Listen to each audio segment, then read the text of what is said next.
Hello friends, कैसे हो आप लोग। माय नेम इज़ अदिति और आज का मेरा टॉपिक है ब्रांड एंड इट्स फीचर्स। ठीक है, ब्रांडिंग क्या है और इसके फीचर्स क्या हैं। ठीक है, सबसे पहले तो हम आपको इजी वर्ड्स में बताते हैं और हम हिंदी में हर चीज़ को समझाते हैं। तो आप इस पूरी वीडियो को ध्यान से सुनिएगा। मेरी एक बहुत बड़ी खूबी है कि मैं छोटा वीडियो बनाती हूँ, बहुत लंबा लेंदी खींच के नहीं ले जाती और कोशिश करती हूँ कि आप लोग इसको कम समय में अच्छे से समझ सको। ठीक है, ब्रांडिंग क्या है और ब्रांडिंग के फीचर्स क्या हैं, ठीक है, हम जानेंगे इस वीडियो में। ब्रांड से आपके दिमाग में ये चीज़ आ रही होगी प्रोडक्ट, बिल्कुल सही चीज़ आ रही है। ठीक है, हम लोग जो हैं एक स्पेसिफिक किसी ब्रांड को पसंद करते हैं। ब्रांड होता क्या है? ब्रांड होता है पहचान, एक पहचान जो किसी प्रोडक्ट को दी गई है, किसी सिंबल के थ्रू दी गई है, उसकी क्वालिटी के थ्रू दी गई है, उसके कलर या उसके परफॉर्मेंस, किसी भी चीज़ को। सर्विस है तो उसकी परफॉर्मेंस कहलाएगी, प्रोडक्ट है तो उसकी क्वालिटी कहलाएगी। तो उसकी क्वालिटी को देख के, उसके सिंबल को देख के, उसकी पॉपुलैरिटी को देख के उसको कुछ एक पहचान दी गई है, एक नाम दी गई है, उसको क्या कहते हैं? ब्रांड। ठीक है, ब्रांड का मतलब होता है नाम, पहचान। ठीक है, इससे ज़्यादा और कुछ ब्रांड का मतलब बहुत वाइड नहीं होता। किसी भी चीज़ की बहुत ज़्यादा पॉपुलैरिटी है। कोको कोला एक ब्रांड है, नेस्ले एक ब्रांड है, एडिडास एक ब्रांड है, टाइटन एक ब्रांड है जिसका हम लोग वॉचेस यूज़ कर रहे हैं। तो एक नाम और पहचान। एडिडास के किसी भी सामान पर एक सिंबल आता है। एडिडास का बैग लोगे आप तो कुछ एक सिंबल टिक टाइप का आएगा। अमेरिकन टूरिस्टर आप लोगे तो उसका एक अलग कुछ ना कुछ सिंबल उस पर लिखा हुआ आएगा अलग से। हर चीज़ पे सेम ही सिंबल आपको मिलेगा। तो वो एक ब्रांड है और ब्रांड का एक अपना अलग अलग पहचान है। ठीक है, तो ब्रांड जो है, ब्रांड से पूरी मार्केट चल रही है। ब्रांडेड प्रोडक्ट्स है मार्केट में जो जनता बहुत पसंद करती है। तो किसी भी ब्रांड का टारगेट क्या होता है? किसी भी ब्रांड का फीचर्स क्या है, उसका टारगेट क्या है? ब्रांडिंग का फीचर क्या है, उसका टारगेट क्या है? यानी कि सीधे से बात है कि कोई ब्रांड है, अगर उसका सामान कंपनी में बिक रहा, उसका सामान मार्केट में बिक रहा है, कोई इंटरप्राइज है, उसकी सर्विस या प्रोडक्ट बेची जा रही है या फिर पसंद किया जा रहा है, तो उससे क्या करना चाहिए, उसके फीचर्स क्या हैं? या फिर कोई नई ब्रांड है, कोई नई ब्रांड हो या नाम हो, मार्केट में लॉन्च होने वाली है, तो उसको क्या क्या करना चाहिए अपने बेनिफिट के लिए, अपने सर्वाइवल के लिए, अपने स्टेबिलिटी के लिए मार्केट में उसको क्या क्या करना चाहिए। तो आइए फीचर्स देखते हैं। ब्रांडिंग के 4 फीचर्स होते हैं। ठीक है, बहुत इजी फीचर्स हैं और ये सारे हम लोग लगभग जानते हैं और हमें बस इसको सुन लेना है और हमारे दिमाग में एकदम से सेट हो जाएगा। हम लोग ये सब जानते हैं, बस हमें पढ़ना रहता है एक बार। मार्केटिंग ऐसी सब्जेक्ट है कि आप लगभग सब कुछ जानते हो, बस आप एक बार पढ़ लोगे तो आपके दिमाग में सब कुछ बैठ जाता है। ठीक है, ब्रांडिंग के 4 फीचर्स होते हैं। ठीक है, एक टारगेटेबिलिटी, दूसरा अवेयरनेस, तीसरा लॉयलिटी एंड चौथा कंसिस्टेंसी। ठीक है, टारगेटेबिलिटी, अवेयरनेस, लॉयलिटी एंड कंसिस्टेंसी। अब नाम सुन के ही आपको समझ में आ रहा होगा थोड़ा थोड़ा कि क्या है। आप ये जो भी वीडियो देख रहे हैं सीनियर्स हैं और ये सब समझ में आ रहा होगा, लेकिन हम आपको और अच्छे से समझाते हैं। सुनो, कोई भी ब्रांड अगर मार्केट में जो पहले से पॉपुलर है या नया पॉपुलर हो रहा है या फिर तुरंत ही लॉन्च हुआ है, लोग पसंद कर रहे हैं, तो उसको क्या क्या करना है? तो ब्रांडिंग क्यों की जाती है, ब्रांडिंग क्यों की जाती है, मतलब ब्रांडिंग होता क्या है, उसको कैसे सर्वाइवल करना है, ये देखिए। टारगेटेबिलिटी, कोई भी ब्रांड है जो पहले से पॉपुलर है या अभी पॉपुलर हो रहा है या अगर पॉपुलर होना चाहता है, तीनों फ्रेज में इन चारों चीज़ों का ध्यान देना पड़ता है। टारगेटेबिलिटी का, अवेयरनेस का, लॉयलिटी का एंड कंसिस्टेंसी का। ठीक है, ये चारों चीज़ों को तीनों फ्रेज में ध्यान देना रहता है। अगर वो पहले से पॉपुलर है, पॉपुलर हो रहा हो या पॉपुलर होना चाहता हो। क्यों चारों फ्रेज में इन चारों चीज़ों का ध्यान देना है, तीनों फ्रेज में? आइए बताते हैं। आप कोई भी प्रोडक्ट मार्केट में लॉन्च करने जा रहे हो या पहले से चल रहा हो, सालों से पॉपुलर हो, आप किसी स्पेसिफिक प्रोडक्ट को अगर बनाते हो तो स्पेसिफिक ऑडियंस के लिए बनाते हो, स्पेसिफिक पब्लिक के लिए बनाते हो। ठीक है, अगर आप साड़ी, अगर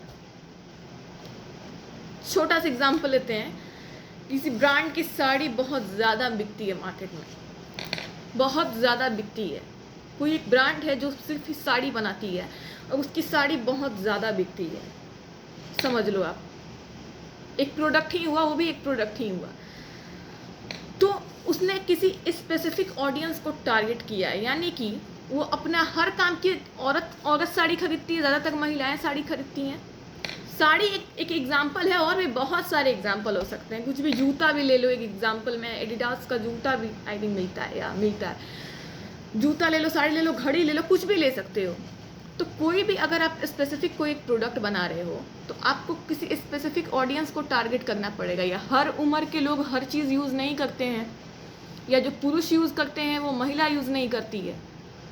तो ब्रांड को टारगेटेबिलिटी पे ध्यान देना रहता है कि हम उस ऑडियंस को टारगेट करेंगे, यानी कि जो पीपल जिस तरीके से अट्रैक्ट होते हैं सामान के प्रति, यानी कि बच्चों को अट्रैक्ट करने के लिए किड्स टाइप का कार्टून्स वगैरह दे के एडवर्टाइजमेंट बनाया जाता है। कार्टून देख के क्या बड़े अट्रैक्ट थोड़े ही हो जाएंगे, पिज़्ज़ा बर्गर का नहीं हो जाएंगे, लेकिन बच्चों को टारगेट करना है तो वो कुछ ऐसे तरीके का कार्टून बनाएंगे कि ऑडियंस, बच्चे जो है टारगेट हो जाएंगे और पिज़्ज़ा बर्गर खाने को एकदम से एक्साइटेड हो जाएंगे, बड़े नहीं होंगे। तो ऐसे ही हर तरीके के एडवर्टाइजमेंट को, यंगस्टर्स को भी टारगेट की जाती है। कोई बहुत बड़ा एडवर्टाइजमेंट है, टाइटन की एडवर्टाइजमेंट आती है, एडिडास की आती है, एकदम रॉयल के तरह आती है, उसमें स्वैग्स वगैरह एकदम स्वैग्स दिए रहते हैं, एकदम से स्टाइलिश बना कर देते हैं ताकि यंगस्टर्स उससे अट्रैक्ट हो जाएं और जाके वो भी वैसे ही मतलब जाके अट्रैक्ट हो जाएं और उस प्रोडक्ट को खरीदें।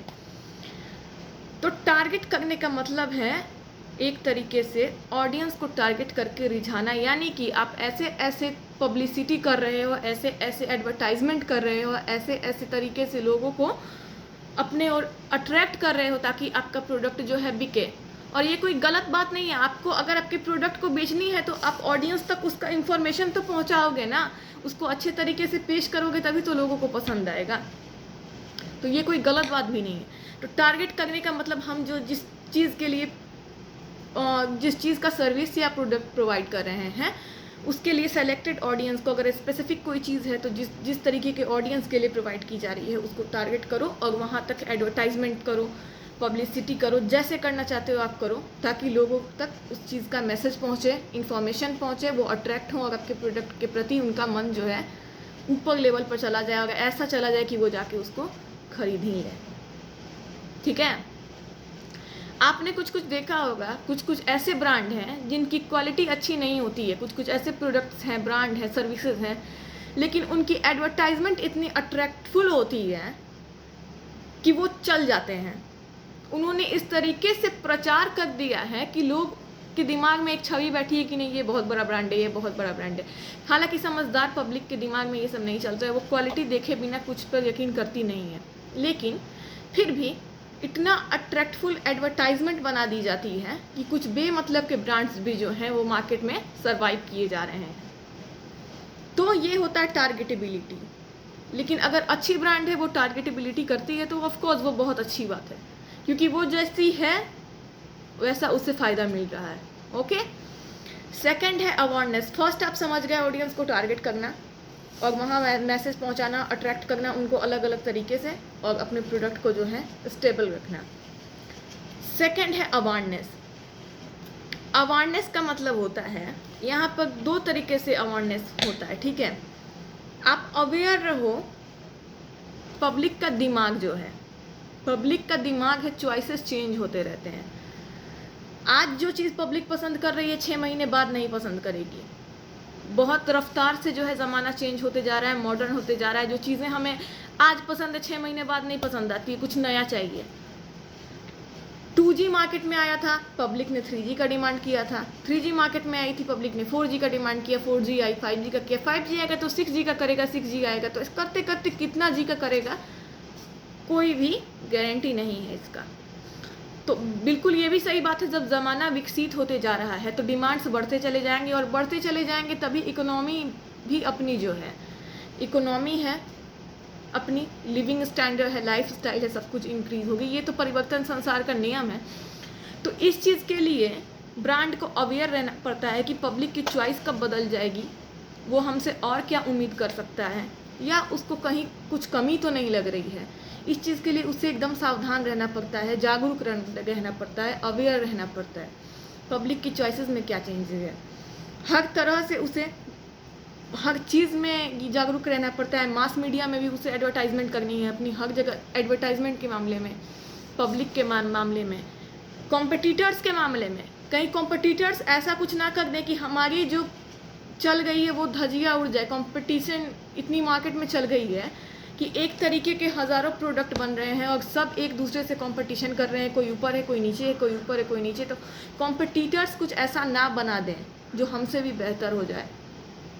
तो हर चीज़ के लिए इन लोगों को जागरूक रहना पड़ता है कि कॉम्पिटिटर्स पे भी ध्यान दो, मार्केट के इन्वायरमेंट पर भी ध्यान दो, पब्लिक की माइंड है, उनकी चॉइसेस है, उस चीज़ पर ध्यान दो। थर्ड है लॉयलिटी। देखिए, भरोसा बहुत बड़ी चीज़ होती है और भरोसा तभी किसी को होता है जब आप सच बोलते हो और अपनी ज़ुबान पे खड़े उतरते हो। किसी ब्रांड ने प्रॉमिस की है कि हमारा प्रोडक्ट ऐसा है और इससे आपको इतना सेटिस्फेक्शन मिलेगा, यानी कि आप इसमें जितने पैसे दे लगा रहे हैं उतना ही आपको हमारा प्रोडक्ट है या सर्विस है लाभदायक मिलेगा, यानी कि आपको शिकायत की मौका नहीं मिलेगी। ऐसा नहीं आपको मिलेगा कि हमने 5,000 लगाया लेकिन हमें 1,000 का भी प्रोडक्ट ये नहीं लग रहा है, या हमने 5,000 आपको दिया लेकिन आपकी जो सर्विस प्रोवाइड की जा रही है वो बिल्कुल भी सफिशिएंट नहीं थी। तो लॉयलिटी बहुत बड़ी बात होती है। अगर आप कोई प्रॉमिस किए हो, आपने कुछ ज़ुबान दी है पब्लिक को, तो उस पर आपको खरे उतरना है और उतरना ही नहीं है, आपको बरकरार रहना है। कोई भी ब्रांड, बहुत बड़ी ब्रांड क्यों बनी है, बहुत बड़ी नामी गिरामी ब्रांड्स का नाम ले लो, तो उसकी एडवर्टाइजमेंट ऐसी रही है जैसा उसका क्वालिटी बिल्कुल था। आपने हवा में एडवर्टाइजमेंट नहीं किया, प्रचार में हवा में आप नहीं कुछ भी फेंके चले, आपकी क्वालिटी थी और आपने उसको मेंटेन रखा। पब्लिक ऊपर से जो डिमांड की आपने उसको भी फॉलो किया, पब्लिक ने चेंजेस करने के लिए बोला तो आपने चेंजेस को भी फॉलो किया, आपने कॉम्पिटिटर्स का भी ध्यान दिया, आपने सब कुछ किया। लॉयलिटी, आपने सच बोला, आपकी ज़ुबान जो थी वो मार्केट को चला रही है। अगर तो हम बहुत सारे प्रोमिसेस करेंगे कि मेरे प्रोडक्ट से मुझे ये हो, आपको ये हो जाएगा, वो हो जाएगा, ये हो जाएगा, वो हो जाएगा, एंड हम खरे नहीं उतरे और आपके पैसे खाए जा रहे हैं, तो वो कंपनी चलने वाली है, मार्केट में नहीं चलने वाली है, नेवर। तो टाइटन जैसे एक कंपनी है वो बहुत स्मार्ट कंपनी कहलाती है। टाइटन की एडवर्टाइजमेंट जो है वो काफ़ी स्मार्ट आती है, वॉच जो पहनते हैं आप लोग, तो हम लोग जो भी वॉच पहनते हैं बहुत काफ़ी, टाइटन रागा भी बहुत ब्यूटीफुल लेके आता है अपनी एडवर्टाइजमेंट को, और उसकी घड़ी जो रहती है बहुत ज़्यादा ब्यूटीफुल रहती भी है। ज्वेलरीज़ की भी आप देख लो, तनिष्क हो, जो भी हो, उसकी ज्वेलरीज रहती भी है वैसी, बस ऐसा नहीं कि वो एडवर्टाइजमेंट में ऐसा दिखा रहा है और हम दुकान पर शॉप पे गए तो हमारा मुंह उतर गया। तो आप लॉयल रहे हैं अपने प्रोमिसेस को लेके, आप लॉयल रहे हैं अपने सर्विसेज को लेके, हर चीज़ में लॉयल रहे हैं। पब्लिक की डिमांड पर अगर आप खरे उतरे हैं तो आप पे तो भरोसा पब्लिक करेगी ही। तो यहाँ लॉयलिटी मेंटेन रखना बहुत ज़रूरी है। प्रॉमिसेस जो आप पब्लिक से किए हो उसको निभाना बहुत ज़रूरी है। फोर्थ है कंसिस्टेंसी, स्टेबल रहना। अब यहाँ सीधे से आपको यही हम ये बात बोलेंगे, स्टेबल रहने का भी सीधे से यही अर्थ है।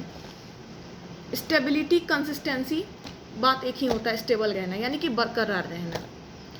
बरकरार भी आप तभी रहोगे, तो ऐसा नहीं है कि आप ठीक है आप सच भी बोलते हो,